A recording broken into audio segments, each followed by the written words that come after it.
Hello, and welcome to Congregation Shereth Israel for this wonderful AJC evening here. I'm delighted to welcome all of you to our beautiful and historic sanctuary. I'm Rabbi Jessica Graff, senior rabbi here. And I want to just point out a few beautiful things about this space that you're in. You happen to be right now in the most beautiful synagogue in America, perhaps the entire world. And I mean it. So if you look up, you'll see our gorgeous dome. Cantor Fromer used to talk about our tent, dwelling together in this tent. This is the world-famous Moses window. It's the true story, I like to say, of Moses receiving the 10 Commandments under Half Dome in Yosemite. It's a famous and incredible and important piece of Jewish art. Most synagogues don't have stained glass, of course, and we're very lucky to have such a beautiful example of this art form here. But it also tells a very important story. It tells the story of the Jewish community of San Francisco, people who left the shtetls of Europe to go to New York and then left the shtetls of New York to come to California, really felt that they were building a new Jewish life here. As Sam Salkin talks about, whenever we go to Sinai, we talk about the founding of Jewish life here in San Francisco. And it was always a little bit different from other places. It was always unique, and it was always on the cutting edge. As people moved here during the gold rush times and beyond, they came to create a very unique and distinct San Francisco Jewry. So this window represents all that we have built here. This congregation has been very important in the life of AJC, and we're delighted to host you here tonight. I want to share some history in case you don't know. The founding of the United Nations Conference took place in San Francisco in 1945, and that conference launched the San Francisco chapter of AJC. So this very space was instrumental in creating the AJC that we know and love.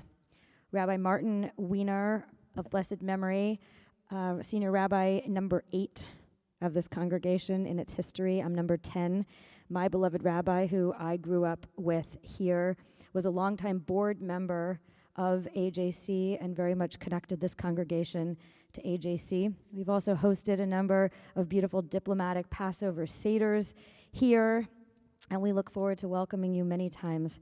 I will just add that in addition to all of these sort of historic experiences between these two Jewish communities, AJC is the most important Jewish community in the entire world as far as I'm concerned, because I met my husband at an AJC event.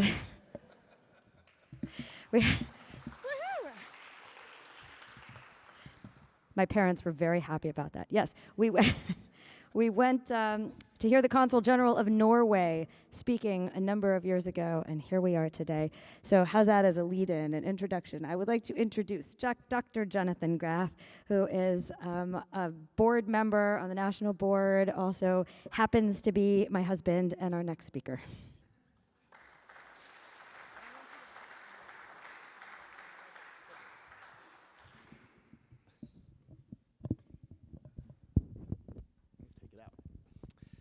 Thanks, Jessica. It's a pleasure to come and introduce the next special person tonight. So I am both a Board of Governors member and an almost immediate past president before Nancy. And I can give a personal anecdote about what it's like to be president of a Jewish organization, even a local one. It's impossible. It's an impossible task. But I felt that even though I was president at a time when my children were actually being born, that I did the very best job that I could, but always felt that I was coming up a little bit short. I felt as though the mission of the organization was so important, and here I was as one person, what could I possibly do? Well, our current president and soon-to-be immediate past president has shown me what I wish I had known many, many years ago of what it means to be a truly outstanding president. Adam, you have given so much to this organization, and you have demonstrated, I think, an incredible skill in marrying the lay-staff partnership that is so important to this organization. I know Serena values her relationship with you tremendously. Feels that she's had not only a strong advocate for the work that she does and the work of the organization, but has felt that she has had a trusted companion and advisor in you as she's tackled what is a very difficult job in a very difficult region for a very important organization. To thank you, I mean, there is no way to thank you. I can just tell you from having done the job myself and feeling as though I was always inadequate at doing it, the thanks that I think I can give you is to tell you that I don't think anybody has done this job better than you have in the last few years. And so I want to thank you formally here and bring you up here to the bima. With this gift on behalf of the organization here. I don't think I can show it to you because it's all wrapped up, but I will describe what it is. How many of you know about these Kiddush cup fountains where you pour a bunch of wine into a central reservoir and it spits out individual portions into the cups around the plate? Oh, wow. That's what this is. It's a fantastic piece of Jewish art, and it's very symbolic, I think, of who you are. You have taken your very soul, the center of who you are, the cup of wine that fits in this reservoir, and you have shared it with all of us, the many different cups sort of arrayed around the plate here. And I think there's no better way to symbolically thank you for what you've given to all of us here, as I know personally from having had to do this job before. And I hope and wish you well in your future endeavors, and know that Jill will have a very, very tall set of shoes to fill when she becomes president after this meeting. Thank you very Thank you. much.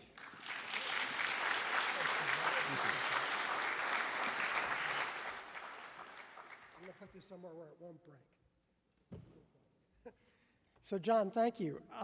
It was must have been 3.5 years now, I got a call from John saying, I really think you should be the next AJC president, and it was right before COVID. And of course, COVID made it a bit of a challenge, but I've been lucky because I've had people like John and Nancy Price and Susan and Bill Epstein and Steve Kornetsky, just to name a few, who've been there. And that's what makes AJC so special, that you have these people that you know you can call on, that you can ask for advice, and you know they'll be honest with you, and they'll tell you where things need to go and what they're thinking. And it's a really great family. And John, I so value our friendship. And we were just talking about that before, and it really is meaningful to me. So I'm glad you convinced me. And I had a really tough act to follow in Nancy Price.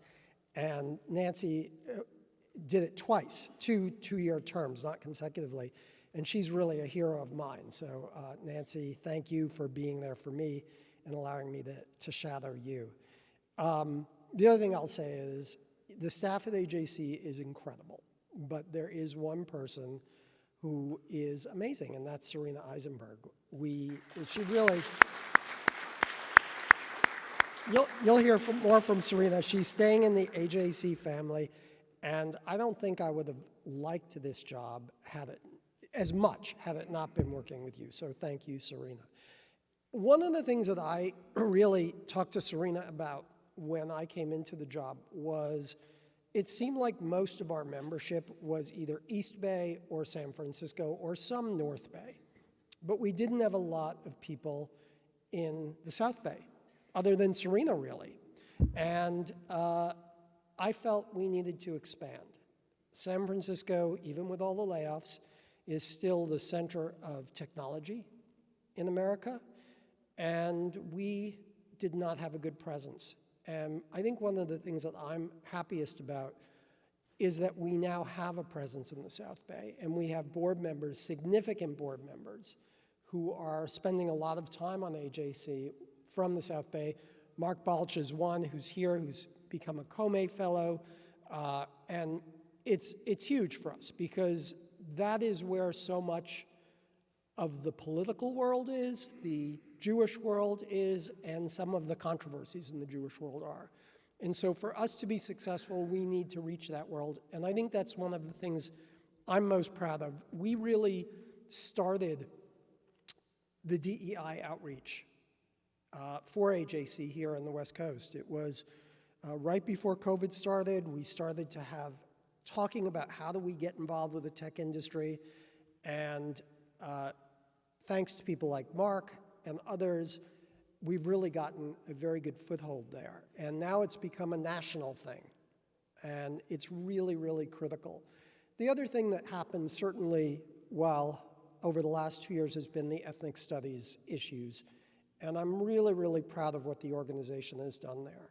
We've been at the table with a voice, driving what's going on with ethnic studies. It's a challenge. It's not over. There's a lot more to come.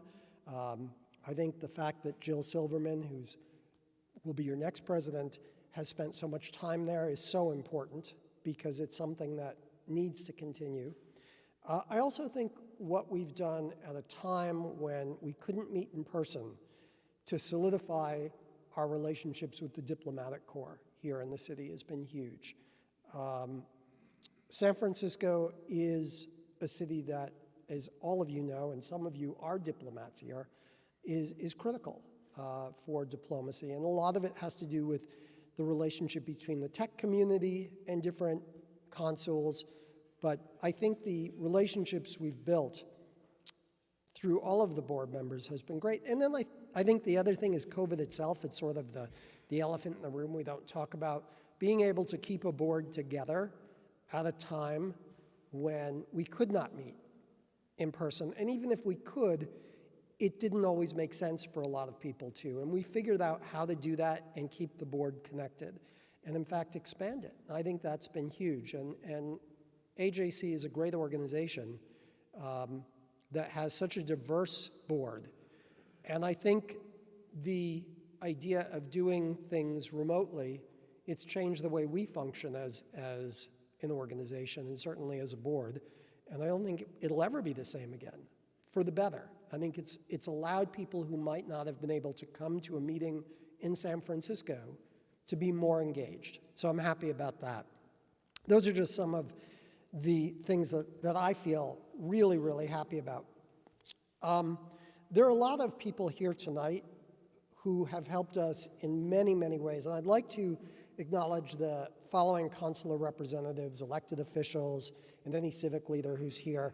And please, if I do mispronounce your name, I'm sorry. I'll apologize in advance. Hopefully I'll be okay with this. But from the British Consulate, Deidre Moore, the Chinese Consul General, Zhang Jimen, from Denmark Innovation Center, Karina Halskov, from the Dutch Consul General, Dirk Johnson, German Consul General, a great friend of AJC, Oliver Schramm, the German Special Envoy, Robert Klink, Guatemalan Consul, Luis Carranza, I should use my Latin Spanish there, Israeli Deputy Consul, Martin Zamir, the Israeli Consul, Maya Geller Montague, the Japanese Deputy Consul General, Jimmy Kishimori, who I run into at a lot of these diplomatic events and is a great person, great friend of AJC's, Kazakhstan Consul General, Kader Kayupov, Peruvian Consul General Juan Miguel Miranda, Ukrainian Consul General Denis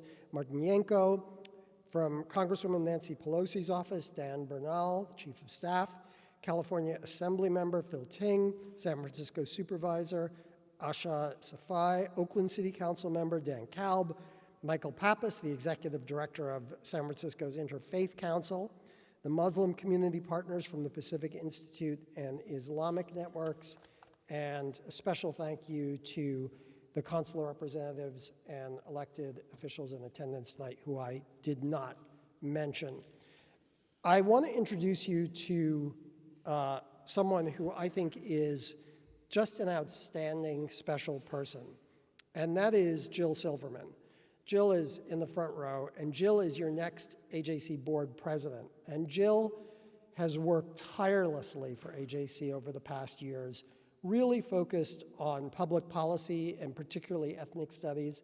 And I can't think of, given the times we're going into, I can't think of a better person and someone who cares more deeply than Jill. And you'll hear from Jill in a little while because she's going to be in conversation with Ted up here. I also want to introduce some new board members, Marjorie Kaplan, Barry Kramer, David Sofa, Roberta Zucker, and also new Access board members. Access is our under 40 group, Daniel Gabay and Yael Oberndorf.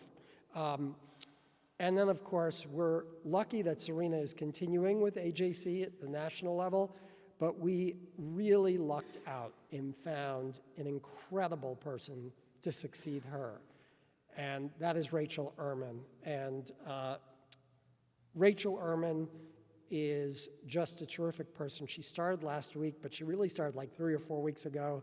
We've already exchanged good recipes because we both do some baking, and I think you'll get to know Rachel. You'll really enjoy meeting her. She grew up in Canada, but she's been living in the South Bay, and she's just a terrific person. So do you want to stand, Rachel, just so they know who you are, they see you?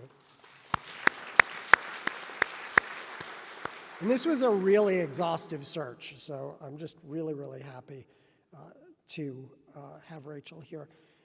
And as I mentioned, Serena Eisenberg today begins a new national position with AJC. I want to get your title right, the Director of Regional Engagement. That gives you a pretty wide swath. I like that. You could do, that's a good title. And she'll serve on the team, mostly overseeing AJC's 25 regional offices around the country, so she will still be involved, which is great. So I'm going to turn it over to Serena and Rachel here, and I just want to thank everyone, because as a president, you can get a lot of credit, and I guess in this job you can get some blame, but AJC presidents don't get a lot of blame, luckily. But you can get a lot of credit, but the credit really isn't to the president, it's to the people that you are surrounded by. And I've been lucky, I've just had a great team. And I'll miss it, but I'll still be here. So thanks, everyone. Serena? Thank you, Adam, for your warm welcome and generous introduction. I knew, and you stole my line, I knew from the moment you began exchanging decadent dessert recipes with me during my interview that if I were fortunate to be chosen for the role of regional director, I'd be joining a really special group of people. Many thanks to all of you who are here with us tonight. I'm so grateful that you've chosen to join us this evening and hear from all of us. I'm honored to be coming on board at AJC at such a pivotal time for America, Israel, and the global Jewish community. Under the leadership of our CEO, Ted Deutch, who many of us had the privilege to watch in action during his years in Congress, and to partner with our incoming board president, Jill Silverman, whom Adam just referred to, who's already rolled up her sleeves and imparted her wisdom countless times in preparation for Ted's visit to the Bay Area. I know I have enormous shoes to fill, and I'm so grateful that Serena will be here, not only to ease the transition, which in the words of Dayenu from the Passover Haggadah would have been enough, but also to work alongside me and my other colleagues throughout the country, and especially in California, well into the future. I'm also thrilled to have the support of our incredibly capable San Francisco team of Kim, Oleg, and Clara, who during our feverish first week together have demonstrated their skill, experience, and dedication to our community and to AJC's mission and Ted's vision for the organization. I look forward to getting to know each of you in the audience tonight in the weeks and months ahead, and to our critical work together. Please enjoy the wonderful program we have in store for you, and if we haven't yet spoken, please stop by during the dessert reception to say hello. And now, over to Serena.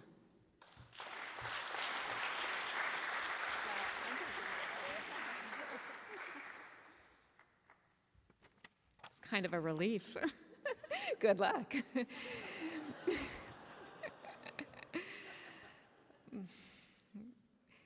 Thank you, each one of you, for joining us this evening.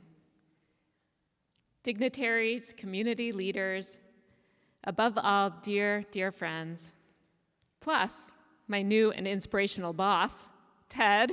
Welcome to San Francisco.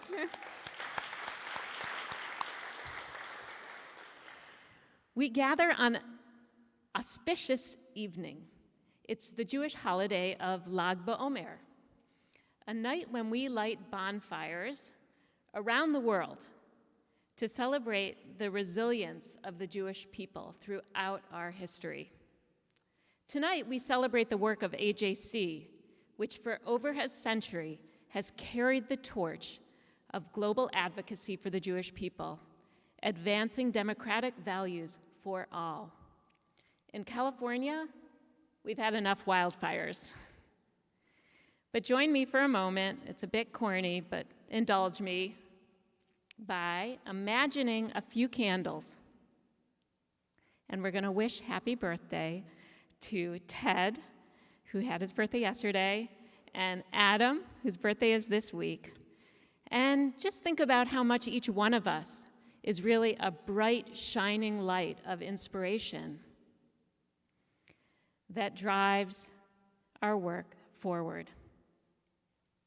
I have that picture. You could probably look up at this gorgeous light to get that sense of brightness and inspiration that this community brings to the world in our work. Plus, we're going to celebrate with birthday cake afterwards. Adam, I have to say a few words.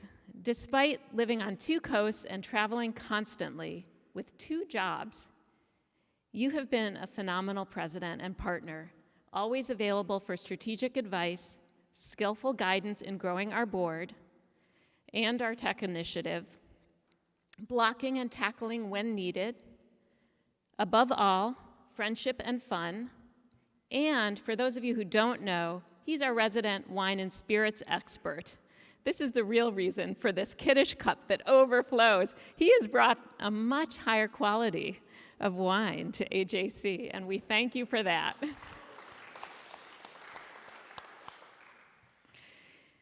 Jill, we are so fortunate that you will take up the reins at this time of transition with your impressive policy background, your clear-eyed analysis, your passion for issues like anti-Semitism and ethnic studies. Together with our dedicated board, each one now a dear friend and bright star, let's give another shout out to our new board members, Roberta, David, Barry, Marjorie, Daniel, and Yael. And for those of you who are just learning about AJC and might be interested, we welcome getting to know you better in case you're interested in joining our board as well. AJC is truly poised for tremendous and transformational growth under your leadership, Jill, so thank you for taking this on. It's a pleasure to really pass this incredible work over, a role that's been the highlight of my career, to Rachel.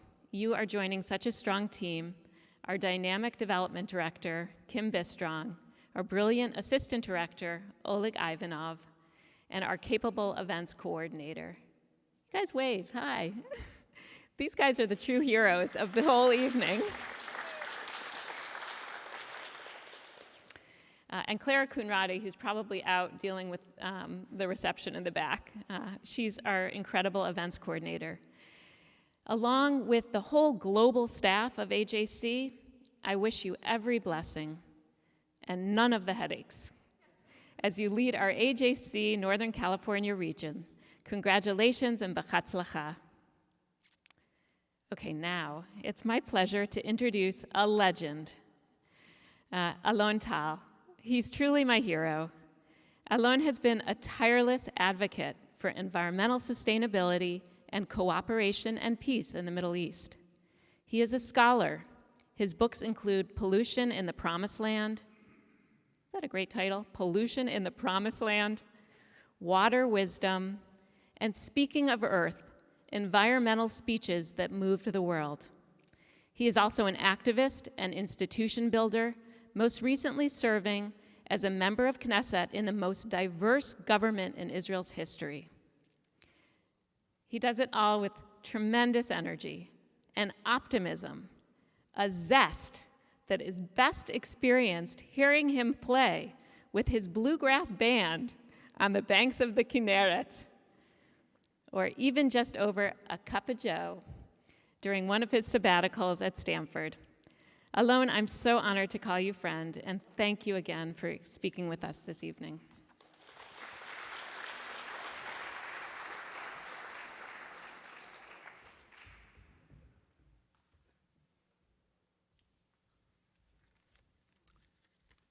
Thank you, Serena. I had the pleasure of watching Serena transform not one but two Hillels on either coast, both at Brown and Stanford, and turn them into places that change thousands of young people's lives. And Stanford's loss is AJC's gain, but I guess that means all of our gains. So good luck in your new challenges.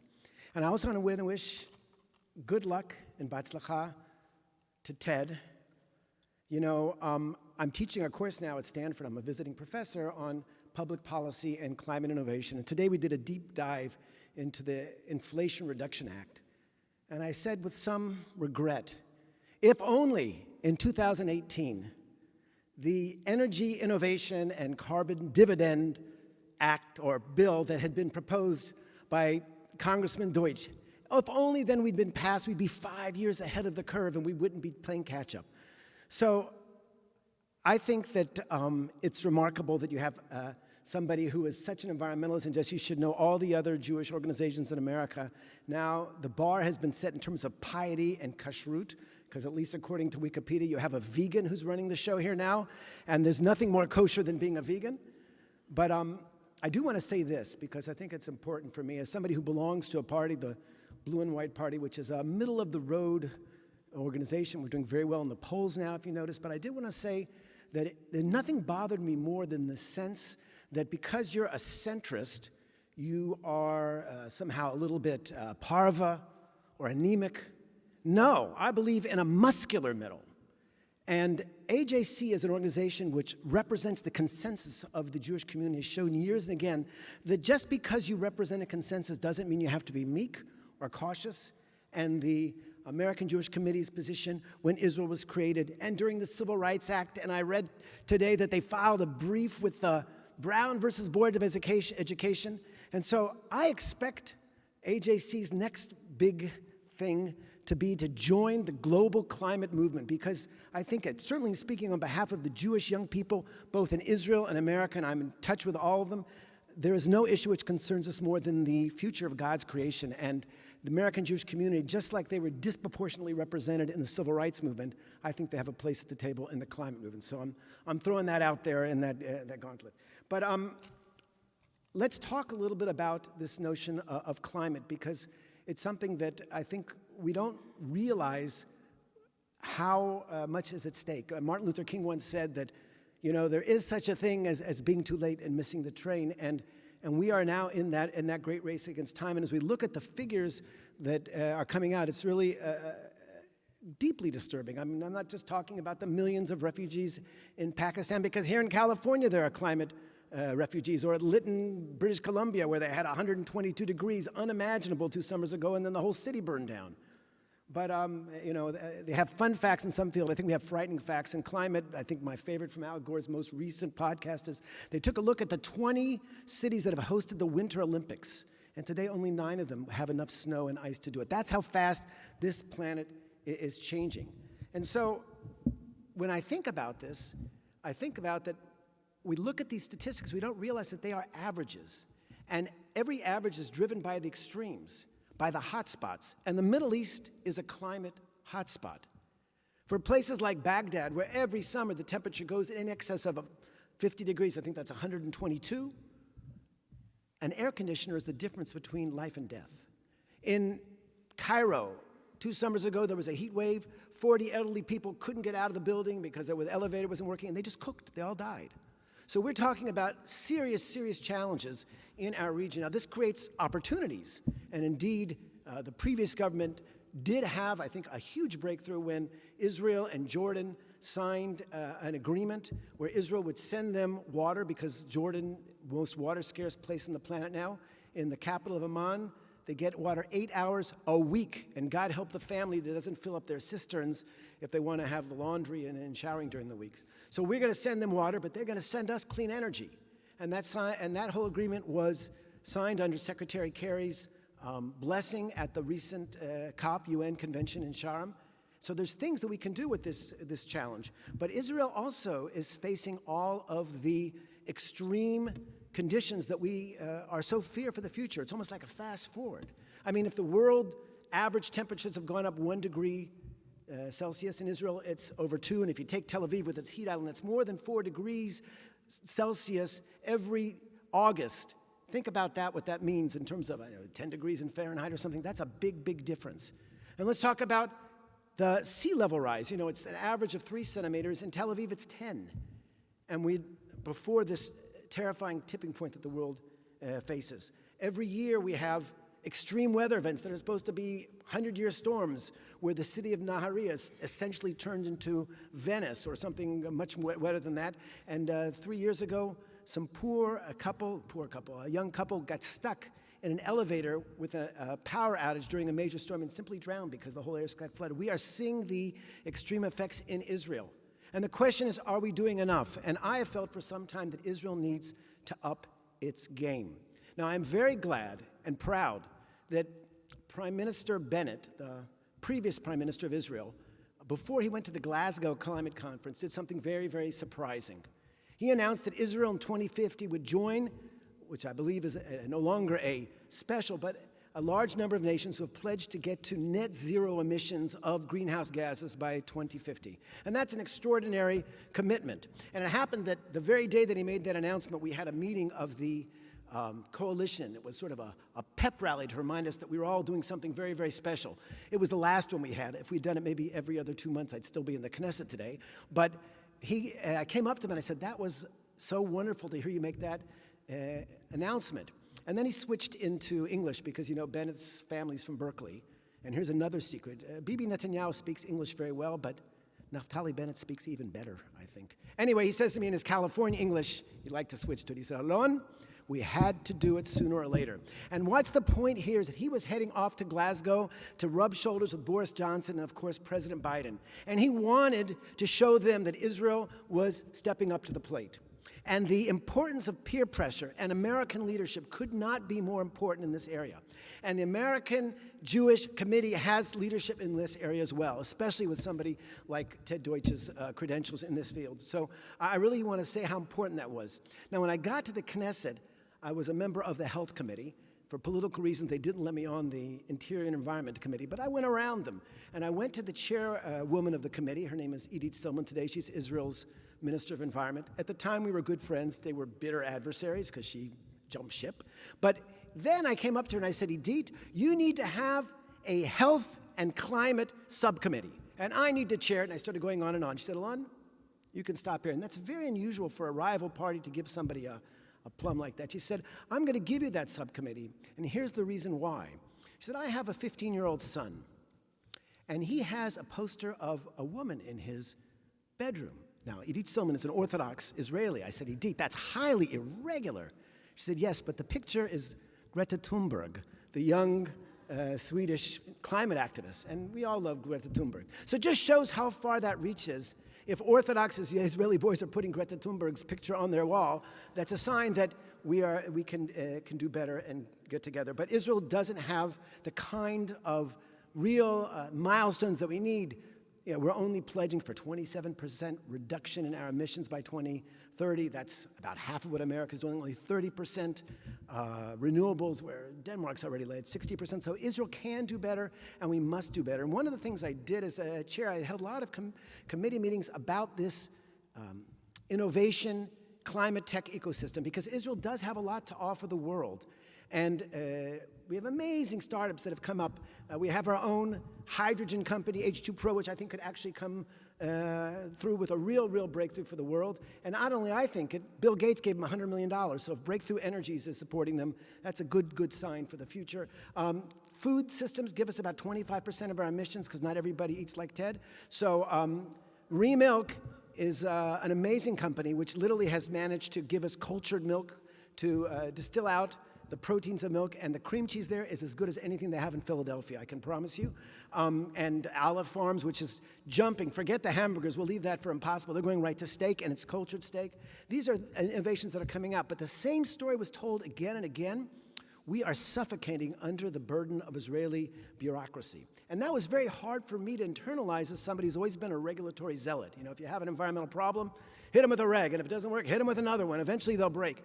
But I realize climate change is different, and we need to have new technologies because at the end of the day, none of us, with all of our declared commitment is limiting our mobility. So we're going to have hydrogen on airplanes and a lot of other innovations, and Israel can and needs to be part of that.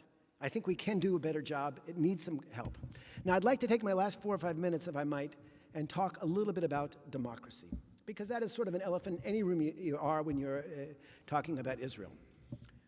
So I'd like to start by saying that, when I was young, I was growing up in North Carolina, a Zionist family, and sometimes I had a sense that I kind of had missed the boat, because my parents' generation, or maybe my grandparents, they had the glory, the opportunity to be part of that Palmach generation that had set the Jewish historical record on its head, had changed history, and it created that third Jewish Commonwealth, our own state of Israel. And maybe I have sloppy seconds there, coming in there. But today I realize that is not true at all. Because our generation is the blessed generation. First of all, in climate, like President Obama said, we're the first generation to identify climate, and the last thing can change, and the last one to do anything about it, can do anything about it. But in the area of democracy, it is up to us to ensure that Israel remains the kind of democratic country that we all know that it can be, that it must be. And here I want to salute what I thought was a very, very thoughtful and clear message that the AJC sent out on this issue of the judicial reform, and thank you on behalf of all of us. I don't want to be complacent about the dangers associated with eliminating the checks and balances and the judicial independence. I don't think I need in a forum like this to go on about it. Certainly a country like Israel, which has chronic security issues, we need a Supreme Court to help us be our better selves, not just to protect the rights of our adversaries and human rights, but just to allow us to let Israel be the light to the nations that we know we can and should be. And I can tell you, environmentally, without an independent judiciary, we would be nowhere in terms of many, many legal battles that we've fought to protect beautiful places and to close polluting factories and the like. But I would like to close with 4 reasons why I'm optimistic, and why I think you can be optimistic too, about how this present, how should we call it, reform, ill-advised reform, is going to end up. The first is, I look at the young generation who saw this really disturbing scenario ahead of them about losing so many of the critical democratic institutions.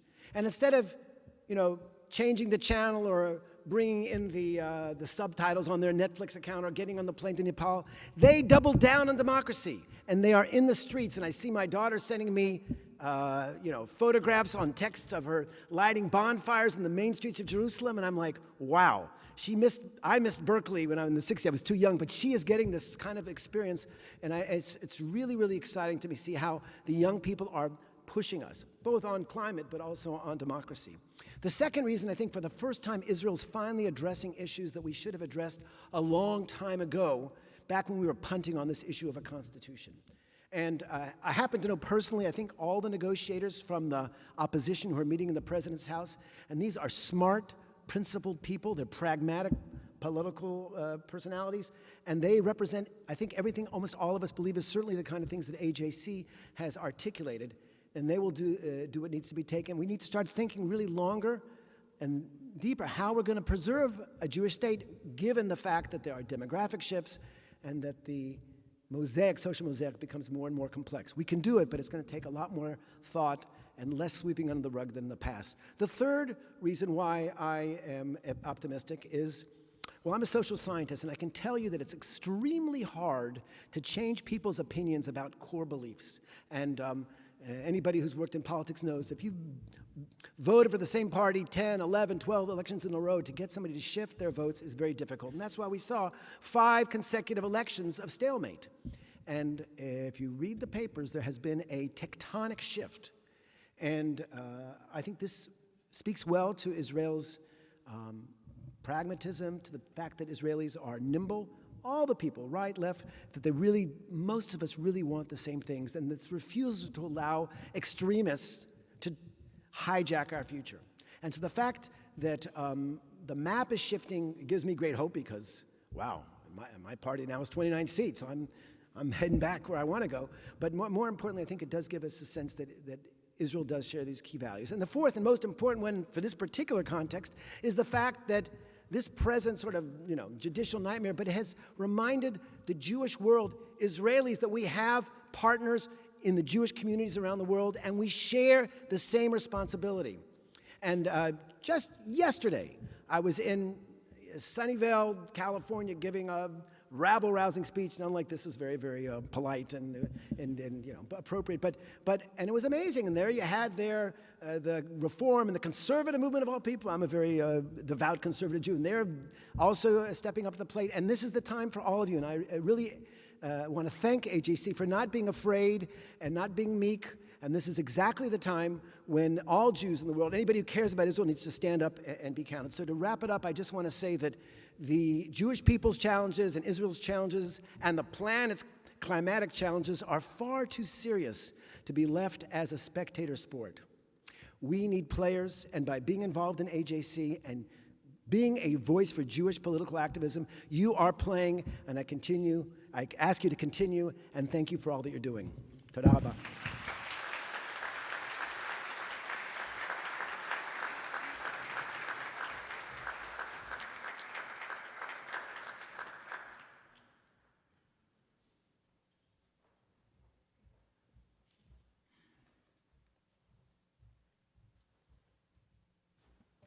Alon, we can't thank you enough. That was a very stimulating presentation. You've given us an awful lot to think about in a very short time period, and I know we'll be thinking about it for many days to come. So thank you for your insights and your information.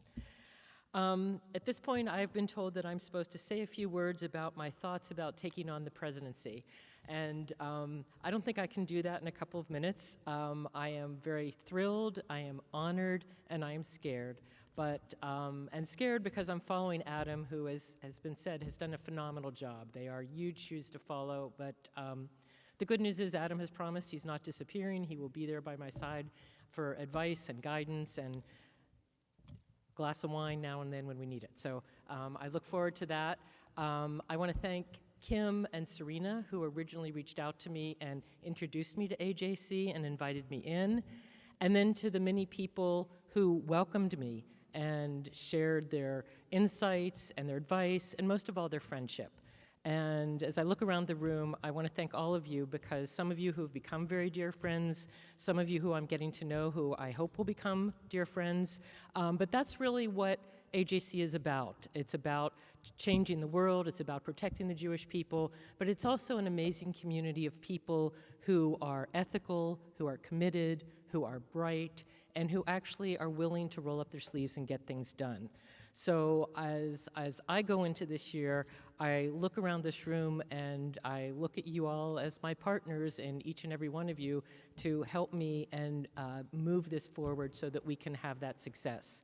And then certainly not last, but I certainly want to thank Oleg and Clara for their help. Sometimes they're behind the scenes, Oleg a little more in front of the scenes, but both of them are phenomenal, and this organization would not be the same without them. And I guess one more thing is that I had the privilege of being part of the group that interviewed people and searching for, I can't say replacement for Serena, because there is no replacement for Serena, but for a new director for our organization. And I am so very, very deeply thrilled to welcome Rachel. She is talented, she is smart, she is kind, and she is going to help us move this organization forward in a very dynamic way, and I am thrilled to be working by her side. I think I think that we will get along at least as well as Adam and Serena. So we have a lot to look forward to. With that, my first great honor is that I get to introduce Ted. And it's kind of interesting because one of the reasons that I even knew about AJC was for years when I would drive to work, I would listen to David Harris on the radio. And as some of you know, my husband is not Jewish, and I had a lot of experience in trying to explain Judaism to people that were not familiar with Judaism at all. And I struggled. I did not have a strong Jewish upbringing. And David Harris was so articulate, and I felt he talks to the world. He explains the Middle East. He explains it so well. And when David was leaving, a lot of us, certainly I thought, oh no, what's going to happen? And then Ted happened. And Ted has been here 7 months, and his energy, his enthusiasm, his insight, his skill, his talent has been so evident from the moment he set foot at AJC. It is a new breath of energy, it is a new direction, it is a new era for AJC. We have a phenomenal history and we have a phenomenal future. So it is my honor to introduce Ted. He, as all of you have heard, he joined AJC in October. He has already traveled around the country and around the world, meeting with Jewish communities, US officials, and world leaders on behalf of AJC. Many of you probably are familiar with him because he was an extremely strong advocate for Israel during the 12 years in which he served as a Democratic member in the House of Representatives on behalf of Broward and Palm Beach counties in Florida. In Congress, among many other things, he was a senior member of the House Foreign Affairs Committee, chair of the Middle East, North Africa, and Global Counterterrorism Subcommittee, and he founded the House Bipartisan Task Force for Combating Anti-Semitism. We are indeed lucky to have him as our leader, and we are thrilled, Ted, that you're here talking with us today.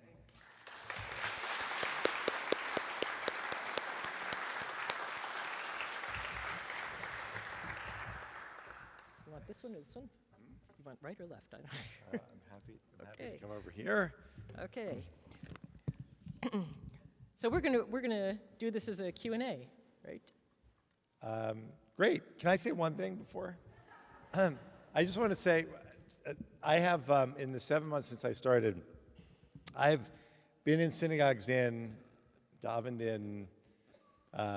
in Jerusalem and Mexico City and in Athens and Brussels and Mumbai, and none of those synagogues are anywhere close to the magnificence that surrounds us here. So, Rabbi, this is amazing, and I can't believe in all of my years of Jewish education, no one ever taught me that Moses received the Ten Commandments by Yosemite.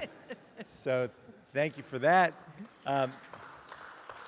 Also, Rabbi, I just wanted to say, I speak a lot, and I'm sorry, we'll get into the conversation, but I'm looking forward to people asking, why should I be involved in AJC, so that I can answer them, well, if you're fortunate enough to get involved in AJC and come hear the Consul General of Norway, you might meet your future spouse.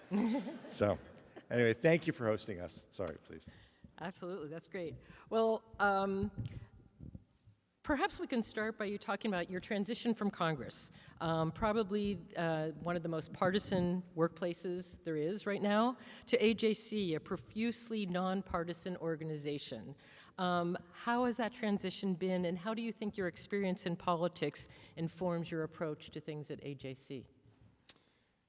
Well, it is true for anyone who ever watches the news that the U.S. Congress is perhaps the most partisan place of work in America. I had a lot of questions when I was going through the process to come over to AJC, asking me exactly that question. You're in this place that's so partisan. AJC is so different. How does it work? And I can tell you, there's no one who better understands the importance of the role that being fiercely nonpartisan plays, of representing, as we heard earlier, of representing the vast middle of the Jewish community. And by the way, that middle is very wide. The extremes get a lot of attention, but most of us are in the middle. No one can understand that better than someone leaving the U.S. Congress. AJC is fiercely nonpartisan, and it is a place that is thoughtful and that is nuanced and that understands that there aren't easy answers to every question, and that advocacy requires effort and relationship building and commitment to understanding the issues. And that's what I've tried to do since I started here. Most importantly, what's been incredible to me is, as I was told beforehand and as I've seen firsthand since, that's the kind of people who wind up being involved in AJC, people who understand how important it is to thoughtfully address issues. And by the way, one last thing, if we do this right, the work that we do isn't just nonpartisan, But there are so few places left in America where there is the open opportunity to engage in civil discourse on a regular basis. And in the work that we do with members of the diplomatic corps, and I'm grateful to those from the consulates who are here, our intergroup work with leaders in other religious communities, other ethnic communities, that we have an opportunity to model what that kind of civil discourse looks like. That's what we have in front of us, and I'm really excited about it. Thank you. Alon, during his presentation, referenced a lot of what's going on in Israel today, the demonstrations, the democracy, the protests. There's a lot of concern in our community. People don't know how to interpret that. They don't know what to think about it. There's a lot of anxiety. What are your thoughts on how this will impact the future of the U.S.-Israel relations with the changes, and how concerned should we be about what's going on over there? Well, Alon, thank you for joining us, and thank you for your presentation. But most importantly, thank you for your optimism. We don't hear enough of that. But I think it's really important. Look, we have an important obligation, I believe, to be clear about what we expect. AJC is the American Jewish Committee. We engage in global advocacy for the Jewish community everywhere in the world, and Israel is a central part of what we do. Whether or not Israel decides, whether or not the government decides they want to engage in reforming the judiciary, that's not up to me. That's not up to us. But if they're going to do it, and I appreciate your comments about what we said, we've been very clear. If you're going to go down this path and you're going to take action that could fundamentally change the institutions that are central to the democracy that is so important, not just in Israel, but in Israel's relationship with the United States and the world, we would expect that process to be thoughtful and collaborative and would be one that respects civil liberties and minority rights and one that maintains checks and balances. And we continue to make that clear, which we do in our advocacy. And I've told this directly to the Prime Minister and to several other ministers and to leaders in the Knesset.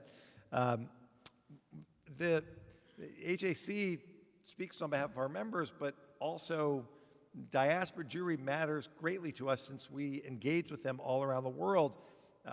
And it's clear that whatever decisions are made by the government, if they're going to affect democracy, we expect these fundamental points to be a part of it.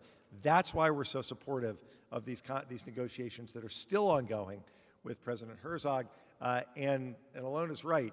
Really smart people engaged in those conversations, working hard to get to a compromise. I don't know that they will, but we're going to continue to encourage that and that any compromise look like what I described, because it's important not just for Israel, but Israel is the Jewish state, and we have a vested interest in what happens there, and that's why we've been engaged the way we have. Thank you. Another area of anxiety is the resurgence of anti-Semitism in our country. What's your take on this, and what do you think AJC is AJC doing, and what should we be doing to combat it? It's become visible. You've heard us talk about anti-Semitic pamphlets being dropped on people's driveways. We've all seen Kyrie Irving and Kanye West making some pretty hateful comments in the public. And can you comment on that, please? Sure. I mentioned, excuse me, I mentioned it to some people earlier.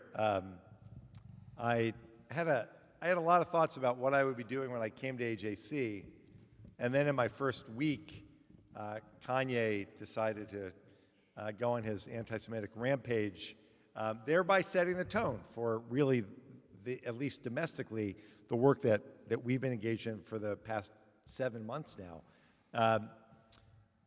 Look, again, we're an advocacy organization for the Jewish people, and in America, right now, we have an obligation to play whatever role we can in pushing back against this kind of anti-Semitism. What Kanye did was not just to tweet anti-Semitic tropes and advance dangerous anti-Semitic narratives.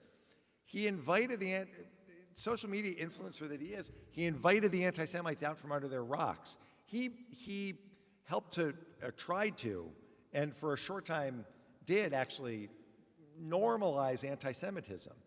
It's the flyers that people got in their neighborhoods here and in South Florida and down in Los Angeles and in New York. And it's the banners across highway overpasses and the projection of words onto stadiums and other buildings. That's an enormous problem. So AJC has done a lot. We've continued to do the work that we do, helping people understand through both our call to action against anti-Semitism, which is it's AJC's society-wide approach to combat anti-Semitism, our Translate Hate effort, which is meant to provide exactly that. It's a glossary of hate for all the people who throw around anti-Semitic tropes that don't even know that they're doing it. This is a document that we created that we've fortunately seen a huge increase in downloads and attention to it because after Kanye, people participated in this big national conversation about anti-Semitism. And the last thing I'll mention, she's Vice President of the United States, so she's our Vice President, but your community's own Vice President, and her husband, Doug Emhoff, have made this a big issue. The second gentleman hosted a meeting at the White House and invited leaders from the Jewish community. And Doug and I got to know each other before the election, and I know these issues matter to him. He hosted this event. He listened to the community. He talked about the commitment. He did it, by the way, not just Doug Emhoff, the Jewish second gentleman, with Deborah Lipstadt, the very important and strong advocate, who also is Jewish, our special envoy to combat anti-Semitism, and a bunch of Jewish leaders. They waited to schedule that event until Susan Rice, the president's top domestic policy advisor, was available to participate. That's how important this is to the administration. And he turned to me first and asked what we thought the administration should be doing. And I was very clear, as AJC has been for some time, in advocating for an interagency task force that can create a national action plan to combat anti-Semitism along the lines of our own call to action. And I don't take all the credit for this. In private, I might. But in public, I would never take all the credit. But less than a week later, they announced the creation of a national action plan. And the process, since it got started, has invited every part of the federal government to offer their suggestions to go into this plan to combat anti-Semitism. And I'll finish with this. AJC's role, given our offices all around the world and the efforts that we've engaged in across Europe and Latin America to create national action plans in those places, we brought the special envoys from Europe and from the OAS, Organization for American States, to the White House for a meeting with the people who are drafting this national action plan. 3.5 hours in the White House. It is not an exaggeration to say that there are not a lot of meetings in the White House where anyone can sit for 3.5 hours about anything, but they wanted to benefit from the insight of those leaders from around the world who have actually done this. And we continue to engage, and we are hopeful that within the next month or so, we'll see the first ever national action plan. I'm really proud of the role that AJC has played, and I'm hopeful that the document will be one that we can all turn to. More importantly, one that America as a whole can turn to, that will show that anti-Semitism has to be confronted by all of us, because it is never just the Jews who are at risk, it's society as a whole. Well, since anti-Semitism is a big issue, we're going to bring it a little more local now. There's a couple of issues that are particularly of concern to us, and one is, as you know, Silicon Valley is right here, the home of technology. So many tech companies and also social media grew up here. So how might AJC play a productive role in countering online forms of hate that we see on social media? And given the developments in AI, what can be done to address the bias concerns of AI and search results? Well, let me start with that second point. Because twice in the past week, 10 days, I've had these conversations before December.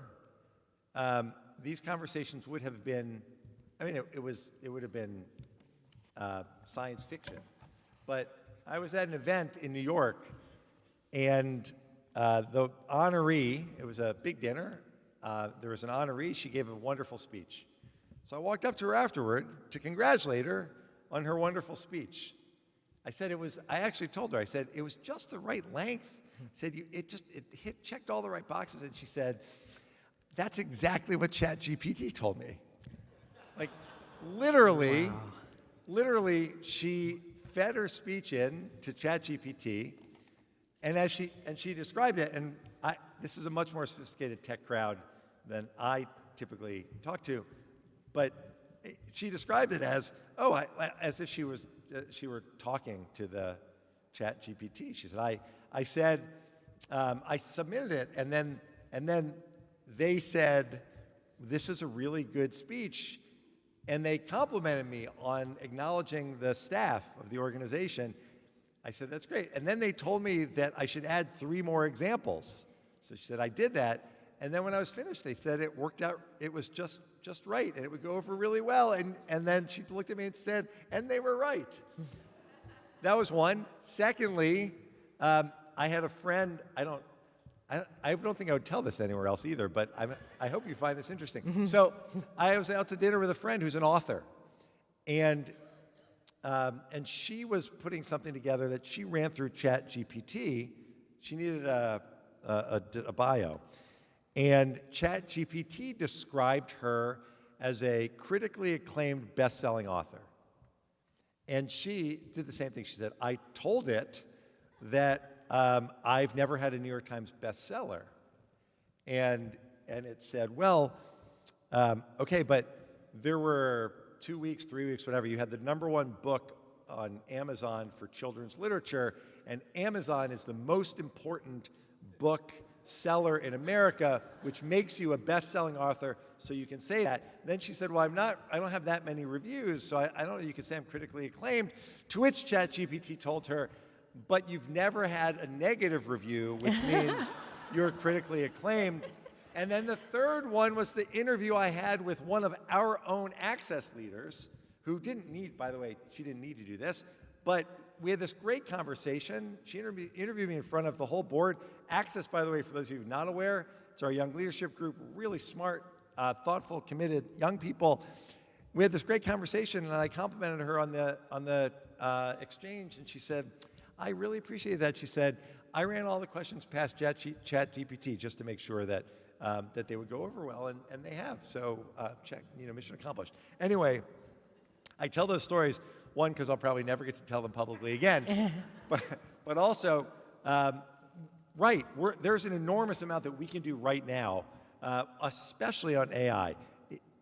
AI scrapes the web to make sure that the machine learning understands everything that it needs to about some author from Florida or someone who's being honored, right? That's what it does. We missed the boat. I would respectfully suggest the community missed the boat on social media, and we can't afford to let that happen again. And so we've undertaken a process to try to identify ways that real data scientists can help to ensure that that when AI is utilized, that though the intelligence is artificial, it's at least factual. So that's on that piece. And then on social media and the tech companies, look, there's an obligation that social media companies have to at least enforce their own standards. That's what we have to work with now because of the protections of Section 230. I'm not going to wade into that policy. That's my prior life. AJC has taken some positions, but the important thing from my perspective, as the CEO of an organization that engages with the leaders who can help shape policy and create an environment to ensure the well-being of the Jewish community, I want social media companies to acknowledge what they can do to enforce their own rules, to take down material, as AJC worked with Facebook in helping to take down Holocaust denial and other pages like that. That's the sort of work that we're focused on. And while I'm here in the Bay Area, I hope to be able to make some progress on that. That's great. So I've been told there's only one more question, so I'm going to kind of pull a couple things together. You've traveled around the world. You've talked with all kinds of leaders nationally and internationally. You've met with a lot of different people. What keeps you up at night, and what gives you hope for the Jewish future and our global future? So there are a lot of things that I worry about. There are a lot of things I worry about. We're so focused on judicial reform in Israel, which democracy matters a lot. But let's just not lose sight of the fact that as all of this has gone on, Iran has moved closer and closer to developing nuclear weapons and to reaching out to establish closer ties throughout the region.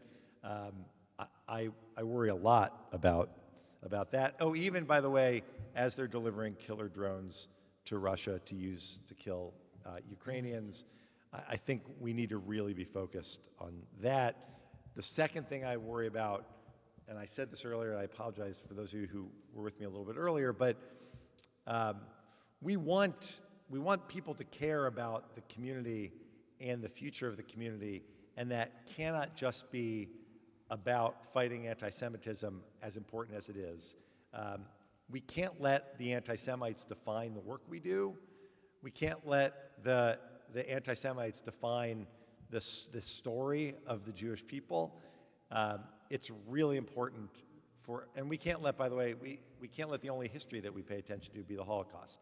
There is this rich tradition and history that has infused the lives of the Jewish people for millennia, and we have to remember that, which gets me to what makes me so optimistic, which is young people. I represented, when I was in Congress, I represented Parkland, which is where the horrific shooting was at Marjorie Stoneman Douglas High School. And I spent an enormous amount of time with the high school kids who started this movement that resulted in the largest demonstrations worldwide that we've ever seen. And the call for change, by the way, since I know you referenced Dan, I want to take a moment in San Francisco near the former speaker's home to acknowledge Nancy Pelosi, which I really wanted to do earlier.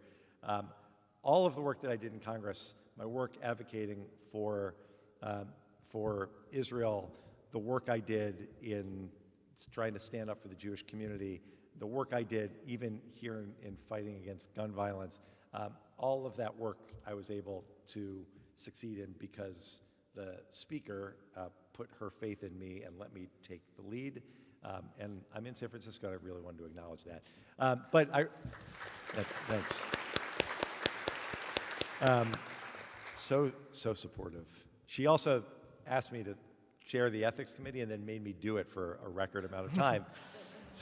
But I'm grateful for that too. Anyway, so I spent all this time with these young people, and I watched them. I literally sat at their dining room table as one of the kids' cell phones went off, and he blurted out, he blurted out some expletive, and everyone said, "What's wrong? What's wrong?" He said, "Ugh, my mom needs me to come home." And I texted her, I said, "Don't you know we're trying to change the world here?" And in a lot of ways they did, but I mention that because I used to end every speech I gave to young people, and I still try to speak to groups of young people as often as I can. I always ended every speech by telling them, if you stick with it and you work hard, you'll go to college and graduate from college, and then you'll have a job, or maybe you'll go to grad school, and eventually down the road you'll find ways to volunteer, and you will be the future leaders of our country. And after Parkland and after what I saw, I completely changed that, and because I know the power the young people have right now. And it's true in climate change, but it's especially true broadly in our community. The work that AJC does in helping to provide advocacy training for young people, and the young people that I'm privileged to talk to who have participated in that and who care so deeply about the community, they give me more hope about the future of AJC, the future of Israel, the future of the Jewish community as a whole than anything else that I see. That's the most important signpost that there is as we look toward the future.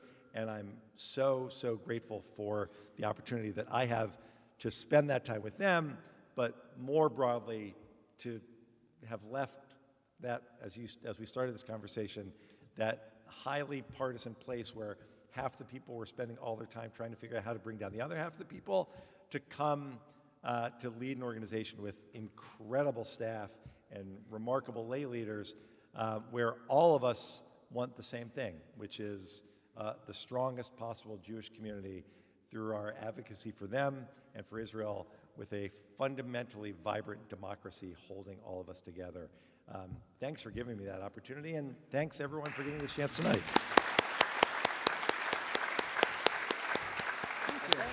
Thanks, Ted. And I think Oleg is here to close things up for us.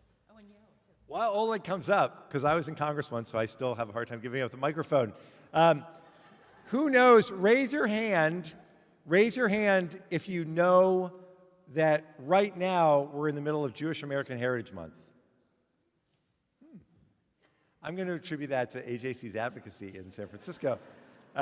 If you either have a company that you own, or you work for another company, or you don't work but your spouse, partner, loved one, relative works for a company, I urge you to go to ajc.org/Jewish American Heritage Month and see all of the ways that those companies can sign up to acknowledge that this is Jewish American Heritage Month. It's easy and a hugely important effort for us to shift the focus away from anti-Semitism, at least for a month, and focus on all the ways that Jews have contributed to our great country throughout its history. Okay, thanks everyone.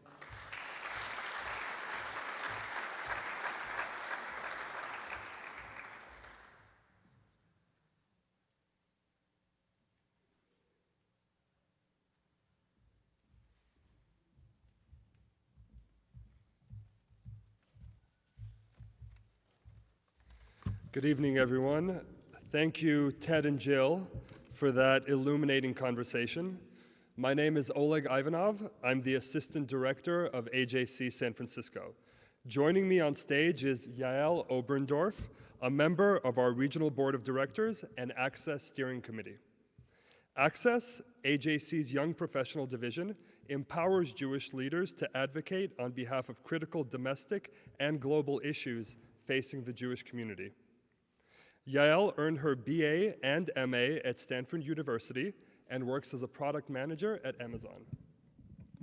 She has some exciting updates to share with us about our Access program, Global Forum, and AJC's recent Latino Jewish Summit. Thank you, Oleg. I'm very excited to announce that AJC recently relaunched our Access program. In March, young Jewish adults got together to have a conversation with Matan Zamir, the Deputy Consul General of Israel, which was a very good conversation on diplomacy, the future of Israel, and how we can all be involved. Matan regaled us with very funny anecdotes as well, so it was a great event. Last week, I was also in Washington, D.C. with Ted and Serena and a lot of AJC leadership to relaunch the Latino Jewish Bipartisan Task Force. And it was a great event, and it was specifically important to me as I am an immigrant from Mexico. And so it was great to see different communities coming together and talking about the issues that bring us and tie us all together as human beings and as people interested in minority rights in the United States. And finally, I just want to say I'm very excited for Israel next month. I hope many of you will go to the global forum that AJC is putting on June 11th to the 14th. And I hope you sign up. There's still time. Great. Thank you so much, Al. In addition to Global Forum next month, AJC San Francisco will also be hosting our annual Judge Learned Hand Award Dinner on June 28th. We are excited to announce that Speaker Emerita Nancy Pelosi will join us as the keynote speaker. We will be honoring Quinn Ta, partner at King & Sterling and a significant voice in defense of Asian Americans, and Mary McNamara, who will receive the Pursuit of Justice Award. Lastly, today marks Victory in Europe Day, where we commemorate the official end of World War II in Europe. As the largest European conflict since World War II currently rages in Ukraine, we hope for a swift end to the Russian invasion and a return to peace in Europe. Once again, I would like to thank all of you for joining us tonight.